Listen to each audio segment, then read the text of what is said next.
Spy X Family saison 1 partie 2 n'a pas été compris correctement par quelques personnes. Jugée ennuyante, pas à la hauteur de la première partie et même dans certains cas des plus virulents, jugée totalement inutile. Alors, entre manque de compréhension de l'œuvre originale et de ce qu'est réellement Spy X Family, je vous embarque avec moi dans l'explication de cette suite et j'espère vous ouvrir les yeux quant à cette œuvre. Alors si vous êtes prêts, on est parti. Alors oui, d'habitude, dans la série de vidéos, ce que tu n'as pas compris dans, et puis insérer le nom de l'animé, eh bien je parle du côté uniquement philosophique de l'animé et ce que l'animé en question a à nous apporter. Pour cette vidéo, c'est un petit peu différent, mais ne vous inquiétez pas, eh bien je vais quand même parler du côté philosophique à la fin de cette vidéo. En scrollant sur les avis de la saison 2 de Spy X Family sur Reddit, j'ai pu m'apercevoir que la saison 1 partie 2, parce que oui, la saison 1 a été divisée de 2 parties concernant l'animé, la partie 2 a été un petit peu pas très bien reçue par certaines personnes qui avaient mal compris l'animé. Et via ma déduction personnelle, plus des commentaires de gens qui ont essayé d'expliquer à cette personne, donc sur Reddit, pourquoi finalement c'était bien et la saison était importante, j'en ai construit une vidéo pour expliquer à ceux qui sont dans ce cas-là qui n'ont pas apprécié pourquoi la saison 1 partie 2 a été très importante pour la suite et pourquoi elle est très bien. Alors déjà, ce qu'il faut comprendre, c'est qu'un animé, c'est une adaptation à l'œuvre originale, à savoir un manga, ou alors dans certains cas comme Solo Leveling, un webtoon. Jusqu'à là, vous allez me dire, bah oui Aura, t'es con, on est vraiment tous au courant. Attendez 2 minutes, parce que visiblement, vu les critiques de cette partie 2, pas forcément tout le monde est au courant. Alors je m'explique, moi je n'ai personnellement pas lu le manga, mais en lisant les critiques de ceux qui l'ont lu, j'ai pu lire que finalement cette deuxième partie de saison 1 était plutôt fidèle au manga et suit la trame principale comme il se doit. Donc si vous n'aimez pas la suite de l'animé, c'est qu'en réalité, cet animé et ce manga, c'est pas forcément fait pour vous et c'est pas votre tasse de thé, malheureusement. C'est un premier point léger, mais il mérite d'être précisé. Ils vont pas nous inventer une saison au pif parce que ça plaît pas aux gens. Ils prennent juste l'histoire du manga et ils l'adaptent en animé.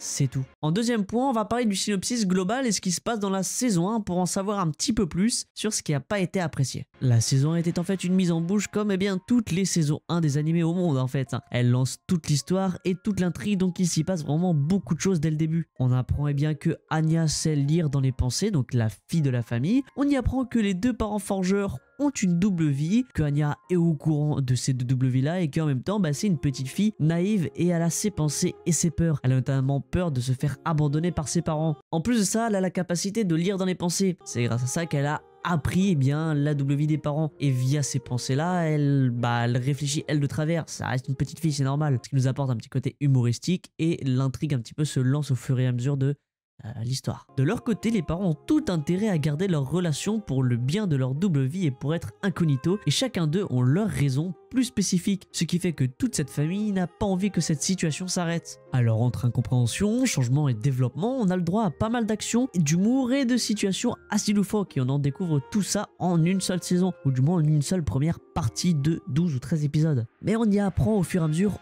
encore autre chose. Sachez qu'il y a le frère de Yor, Forger, la maman de l'histoire, qui lui aussi a une double vie. Officiellement, il dit à tout le monde qu'il est diplomate, mais en réalité, son vrai travail, c'est qu'il est dans la police secrète d'Ostania. Et d'ailleurs, il recherche une personne en particulier. Il donne alors tout pour arrêter Tashigare, alias Twilight, qui est en fait Lloyd Forger, le père de la famille, accessoirement le mari de sa sœur. Donc dans l'histoire, on a vraiment tout le monde qui a une double vie. On a même une fille qui a des pouvoirs magiques et un chien aussi qui a des pouvoirs. Il y a vraiment tout le monde qui a une particularité et quelque chose à cacher. Alors on fait le plein d'enquêtes, le lancement de toute l'intrigue de toute la famille qui s'ancre dans cette première partie saison 1. Finalement, on s'attendait à une partie 2 tout aussi active avec l'intrigue qui se lance. Pourquoi pas le frère de Yor qui s'approche petit à petit de la vérité, des vérités au sein de la famille qui éclatent et bien d'autres choses. Et finalement, il se passe quasiment rien de tout ça. L'intrigue se développe pas plus que ça. Il n'y a aucune vérité qui éclate, donc on peut comprendre le mécontentement des fans de l'animé. Et je précise bien l'animé de ceux qui n'ont pas lu le manga et donc qui n'ont pas compris l'œuvre entièrement.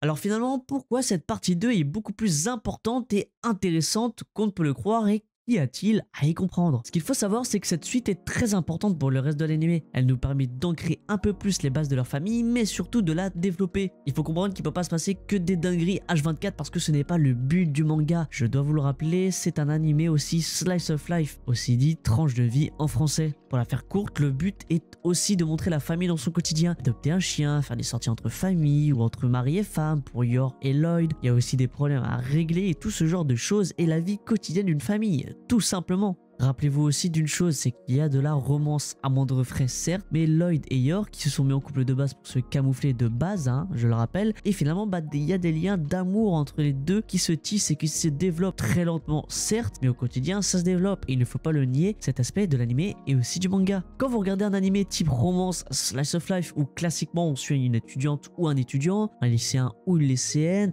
collégien ou collégienne, bref, peu importe, tant que l'anime est bon, bah ça ne vous dérange pas tant que ça que ce soit plat finalement. On ne parle que de l'histoire d'amour, parfois il y a 2 ou 3 dates, parfois des sorties ou des événements scolaires parce que c'est le but de l'anime. Et bien Spy X Family c'est aussi ça dans son entièreté. C'est ni un shonen ni un seinen classique avec que de la bagarre. Ce manga est difficile à catégoriser mais on a le droit à un anime d'espionnage et rempli de relationnel, amical, amoureuse ou familial. L'espionnage dans l'anime n'est pas que le frère de Yor qui enquête sur Lloyd ou que Lloyd qui fait de son enquête pour son fameux gros coup au sein de l'organisation Wide. Il y a de l'enquête aussi au sein de la famille pour savoir ce qui se passe entre ses membres ou de l'enquête sur Anya et de son école. Aussi Anya envers ses parents, comme ce fameux épisode où Anya les prend en filature pendant leur petit rendez-vous amoureux. On a vraiment plein d'aspects intéressants dans cet anime et il est temps d'en prendre compte. Mais maintenant, la saison 2, qu'est-ce qu'il faut en tirer? Et elle raconte quoi? Eh bien, cette saison, elle est encore un peu plus différente car un peu plus mouvementée. Sur ce passage de l'anime, il n'y a pas grand chose à expliquer, c'est vraiment assez explicite pour le coup. On a le droit globalement à un arc avec le bateau de croisière, avec cette fois un petit peu plus d'action, moins de plan familial et on en découvre cependant un petit peu plus sur Yor. On fait la connaissance notamment de son chef qui est une personnalité assez stoïque et assez froide.